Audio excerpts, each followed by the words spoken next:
രുചികരമായ പാൽക്കപ്പ തയ്യാറാക്കാം. അതിനു വേണ്ടി കപ്പ കട്ട് ചെയ്തെടുത്തിട്ടുണ്ട്. ഇതൊരു പാത്രത്തിലേക്ക് മാറ്റാം. ചൂടുവെള്ളം ഒഴിച്ചു കൊടുക്കാം. നന്നായി തിളപ്പിച്ചെടുക്കാം. ഇതിൽ നിന്ന് കോരി മാറ്റാം.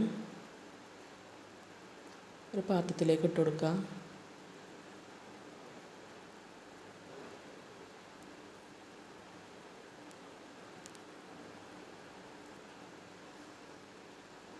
അത് മാറ്റിയിട്ടുണ്ട്.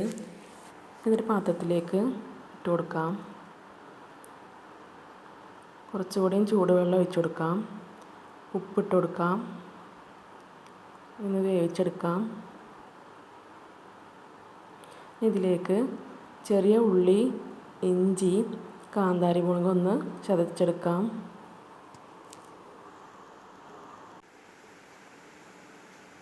ഇതുപോലെ ചതച്ചെടുത്തിട്ടുണ്ട്.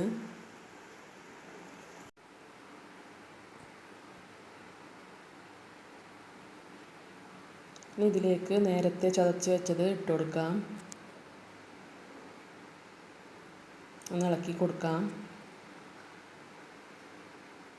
മൂടി വെച്ച് വേവിക്കാം. അത് ആ കപ്പയൊക്കെ നന്നായി വെന്തിട്ടുണ്ട്. ഇതിലേക്ക് തേങ്ങയുടെ രണ്ടാം പാൽ ഒഴിച്ചു കൊടുക്കാം.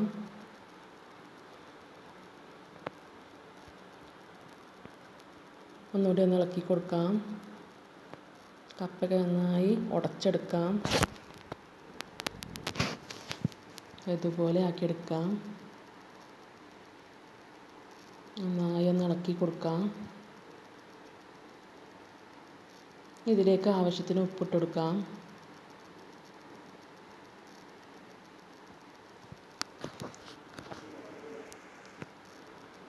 നന്നായി തിള വന്നിട്ടുണ്ട്.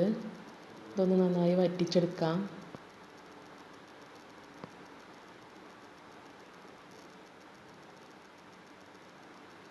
ഇതിലേക്ക് തേങ്ങയുടെ ഒന്നാം പാൽ ഒഴിച്ചു കൊടുക്കാം.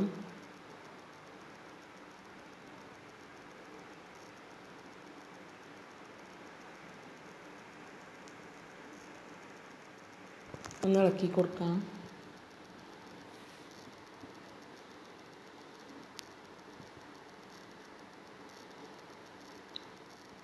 നല്ല തിള വന്നിട്ടുണ്ട്.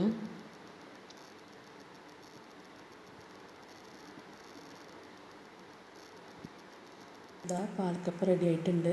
ഇനി ഇതിലേക്ക് വറവിട്ട് കൊടുക്കാം. അതിന് വേണ്ടി ഒരു ചട്ടിയിലേക്ക് വെളിച്ചെണ്ണ ഒഴിച്ച് കടുക് പൊട്ടിത്തുടക്കുമ്പോൾ ചെറിയ ഉള്ളി, വറ്റൽമുളക്, വേപ്പില ഇട്ട് താളിച്ചത് ഇതിലേക്ക് ഒഴിച്ചു കൊടുക്കാം. നന്നായി ഇളക്കി കൊടുക്കാം.